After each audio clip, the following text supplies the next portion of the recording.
नमस्ते बिहार, मैं हूं आपके साथ विभा उपाध्याय और बुलेटिन की शुरुआत इस वक्त बड़ी खबर के साथ। खबर पटना से आ रही है, जहां पर 8 किलो सोना लूट के मामले में सीसीटीवी फुटेज से बड़ा खुलासा हुआ है। 5 किलो सोना लूट का यह मामला, सीसीटीवी फुटेज से बड़ा खुलासा इस वक्त सामने, जिसमें 5 से ज्यादा अपराधियों ने इस लूट की वारदात को अंजाम दिया है।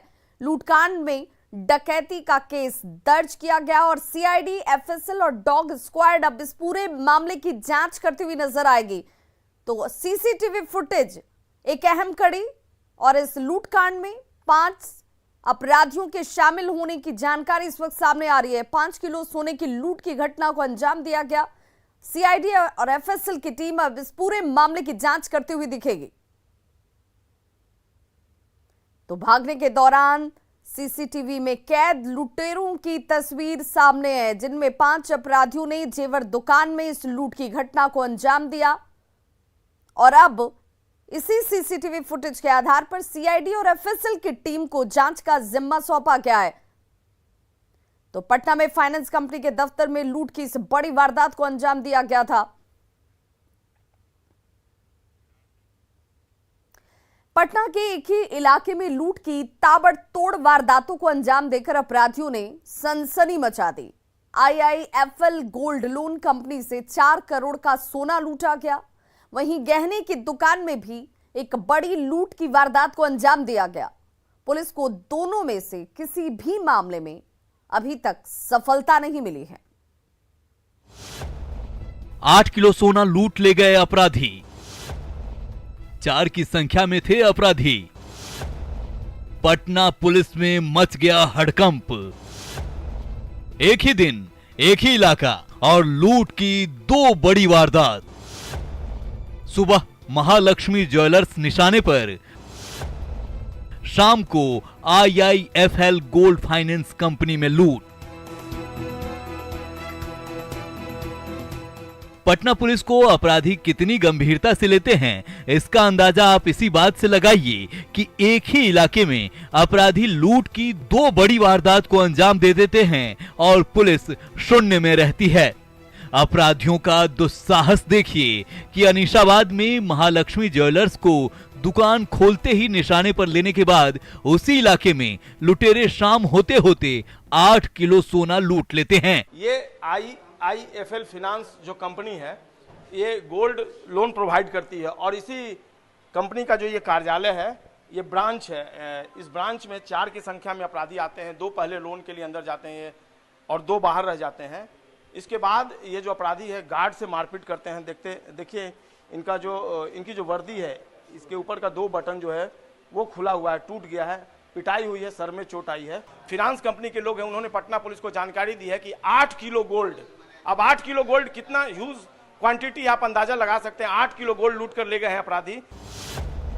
महालक्ष्मी ज्वेलर्स पर बोला धावा। 5 की संख्या में आए थे अपराधी। दुकान खोलते ही शुरू कर दी लूटपाट। पिस्टल तानकर ज्वेलर्स को लूटा। महालक्ष्मी ज्वेलर्स के दुकान मालिक शुक्रवार को जैसे ही अपनी ज्वेलरी दुकान पहुंचे, अपराधियों ने उन पर धावा बोल दिया। ज्वेलरी दुकान को निशाने पर लेने वाले अपराधियों ने जब इस वारदात को अंजाम दिया तो उस वक्त दुकान के मालिक रघुनाथ प्रसाद अकेले थे। 5 की संख्या में आए अपराधियों ने बिना वक्त गवाए दुकान के मालिक को घुसते ही पिस्टल सटा दिया। बिहार में कहीं भी आभूषण विक्रेता सुरक्षित नहीं है। कल वैशाली की घटना हुई, आज एक बार फिर से राजधानी पटना में हो गई।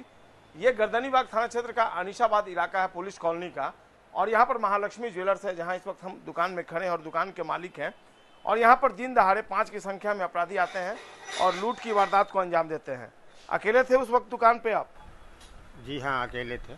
क्या हुआ उस वक्त, अचानक से क्या हुआ? अचानक आके 2 पिस्टल लड़का टांग दिया हमरे ऊपर। अच्छा। आप बैठे रहो। अच्छा, आप क्या कर रहे थे? वो बैठ गया, आप अकेले थे, ग्राहक वहाक नहीं था, अपना दुकान देख रहे थे आप। फिर घबराहट हुई? घबराहट 5 की संख्या में आ गए सर। 2 आदमी पिस्टल तान दिए। 2 आदमी घुस करके सर सामान भीतर से निकाल के ले गए। लूट की खबर मिलते ही पुलिस हमेशा की तरह मौके पर पहुंची और मौकाए वारदात को जांच के एंगल से खंगाला। दुकान मालिक की माने तो अपराधी चेहरे पर नकाब डाले हुए थे ताकि उनकी शिनाख्त मुश्किल हो जाए। ज्वेलरी दुकान में लगा सीसीटीवी कैमरा खराब था, जिसकी वजह से अपराधी तीसरी आंख में कैद होने से बच गए। लेकिन पास में ही लगे सीसीटीवी की तस्वीरें सामने आई है, जिसमें आप अपराधियों को भागते हुए देख सकते हैं। पटना में इस तरह की लूट कोई नई बात नहीं है। आए दिन बेखौफ अपराधी पुलिस को खुलेआम चुनौती देते रहते हैं। यह कोई पहला वाकया नहीं है कि जब राजधानी पटना में इस तरीके से आभूषण दुकान में लूट की वारदात हुई हो।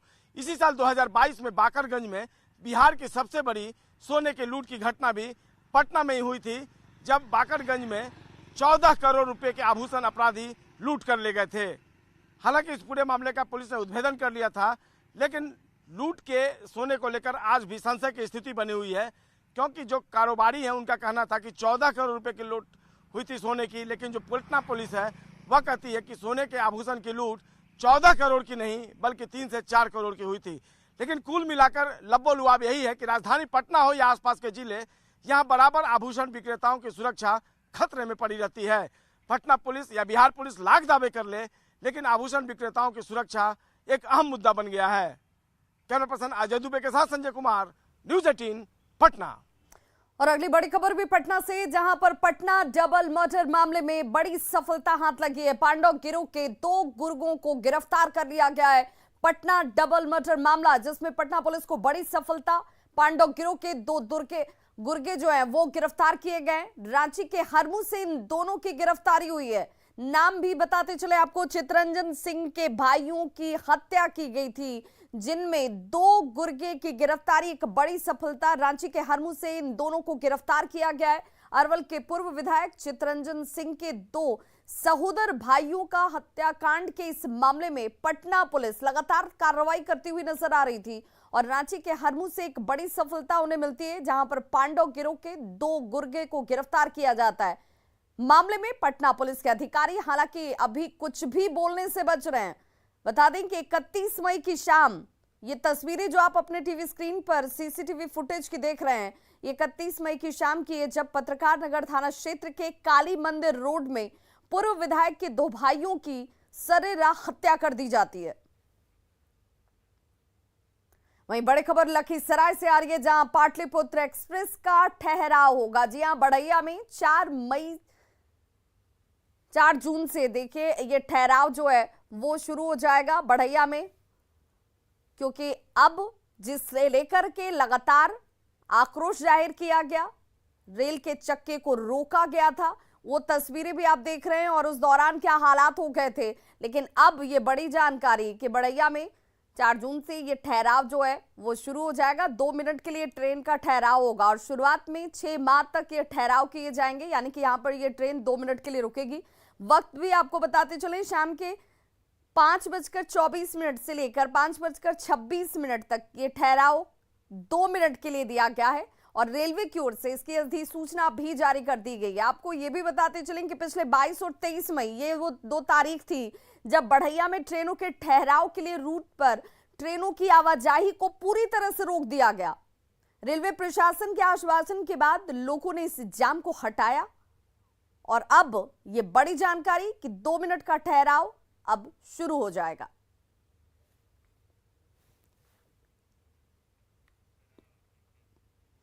एमबीबीएस परीक्षा प्रश्न पत्र मामले में इस वक्त बड़ी जानकारी। परीक्षा से पहले प्रश्न पत्र वायरल मामले में एक आरोपी को गिरफ्तार कर लिया गया है। एमबीबीएस परीक्षा प्रश्न पत्र मामला, जिसमें आरोपी की गिरफ्तारी की गई है। परीक्षा से पहले प्रश्न पत्र वायरल होने के मामले में ये बड़ी लीड, बड़ी सफलता। आरोपी के बैग से प्रश्न पत्र की बरामदगी की गई और फिलहाल ये भी कि पुलिस मामले की छानबीन के तहत अब इस शख्स से पूछताछ कर रही है। कौन कौन के लोगों की संलिप्तता इस पूरे मामले में हो सकती है और इस मामले को लेकर पुलिस की तत्परता साफ नजर आती हुई। एमबीबीएस परीक्षा प्रश्न पत्र, ये पूरा मामला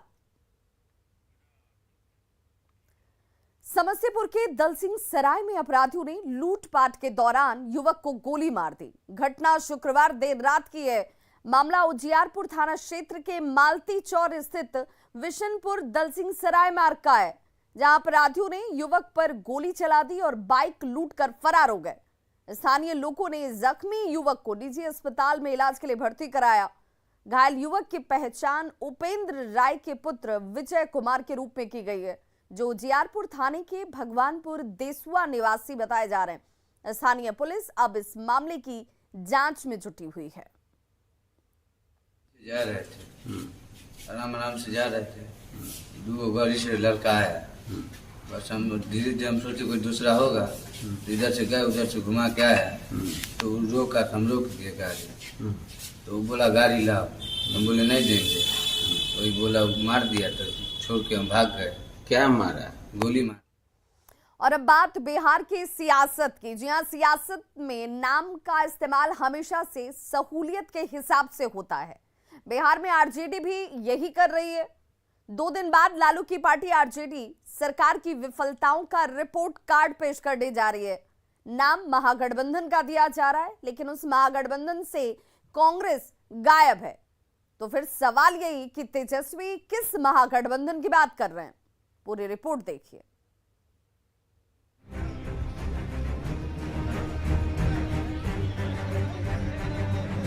आरजेडी कार्यकर्ताओं के गले में हरा गमछा और माथे पर हरी टोपी बता रही है कि पार्टी में तेजस्वी की ताकत का रंग अब चटकीला होने लगा है।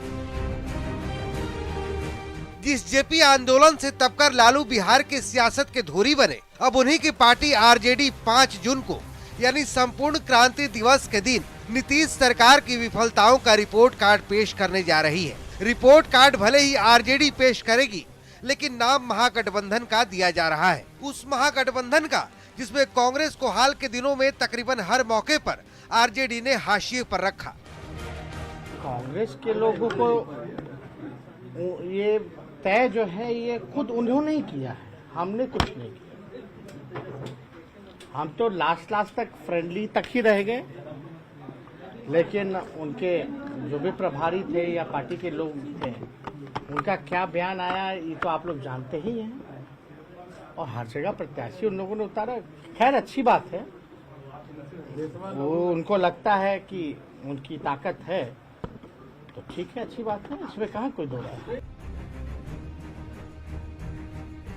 अब जरा पटना में लगे इन पोस्टर पर नजर दौड़ाइए। बड़े बड़े बैनर पोस्टर लगे हैं, लेकिन कहीं कांग्रेस का नामो निशान तक नहीं है।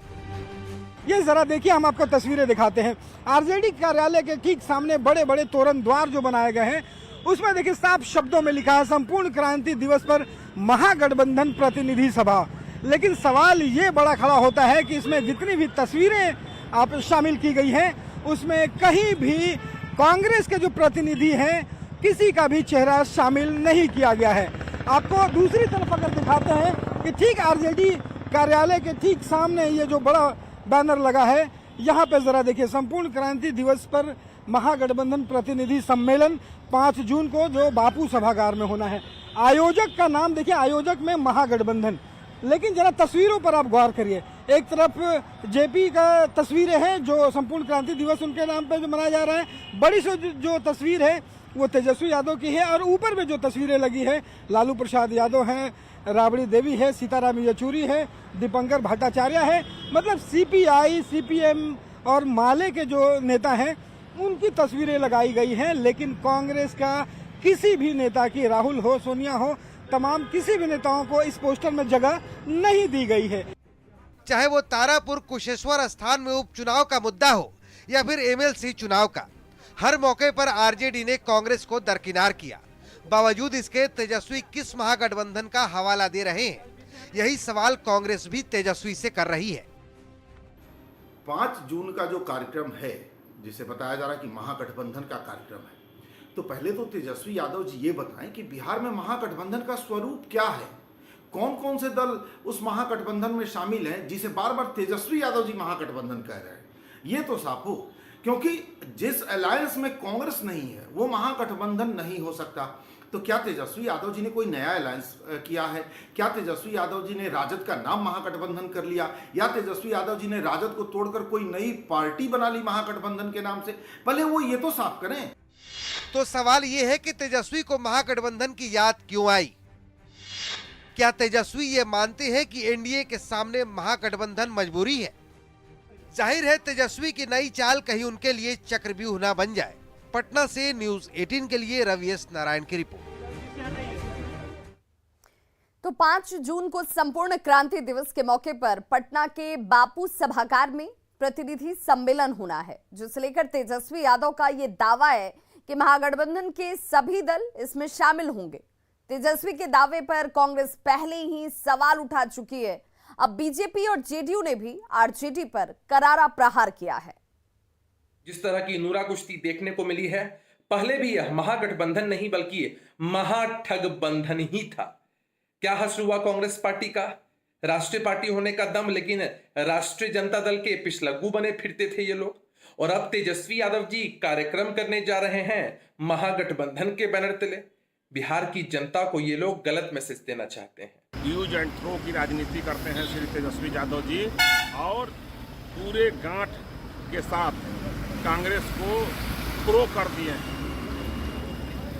बेईमानी का गठबंधन है, घोटालों का गठबंधन है, अवसरवादियों का गठबंधन है।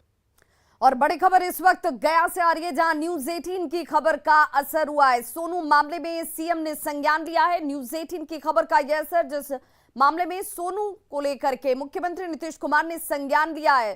सोनू के शव को भारत लाया जाएगा। रूस में मेडिकल की पढ़ाई कर रहा था सोनू, और इसे दौरान उसकी मौत हो जाती है। शव का इंतजार परिजनों की तरफ से किया जा रहा था। आज ये 9वां दिन जब शव को लेकर के माता पिता जो हैं वो इंतजार कर रहे हैं कि बेटे का शव भारत पहुंचे। अब मुख्यमंत्री ने इसे लेकर संज्ञान लिया है। रूस में मेडिकल पढ़ने गया था सोनू, और आयुक्त को सीएम नीतीश कुमार की तरफ से निर्देश दिया गया है भारतीय दूतावास से संपर्क किया जाए। 24 मई की आले सुबह 8वीं मंजिल से गिरने की वजह से सोनू की मौत की सूचना परिजनों को दी गई। सोनू के शव को रूस से वापस लाने की मांग की खबर को न्यूज 18 ने प्रमुखता से दिखाया, जिस पर अब खुद मुख्यमंत्री नीतीश कुमार ने संज्ञान लिया है।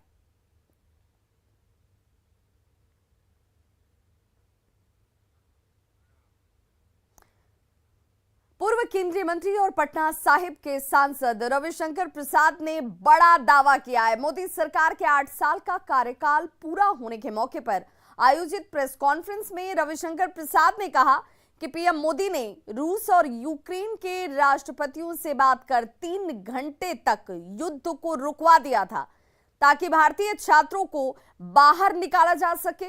उन्होंने कहा कि पीएम मोदी ने रूस के राष्ट्रपति व्लादिमीर पुतिन और यूक्रेन के राष्ट्रपति जेलेंस्की से बातचीत की थी और युद्ध रोकने के लिए कहा गया था। बिहार के बच्चे और हिंदुस्तान के बच्चे फंसे हुए थे, फाइल लड़ाई चल रही थी, कैसे निकले? तो हमारे विदेश नीति के चलाने वाले ने कहा कि सर इसमें तो आप ही को बात करना पड़ेगा। नरेंद्र मोदी जी ने पुतिन से बात की, राष्ट्रपति रूस के, और जेलेंस्की से बात की, राष्ट्रपति यूक्रेन के। तो हमारे बच्चे फंसे हुए हैं, आप दोनों लड़ाई बंद करिए, हमें अपने बच्चों को निकालना है।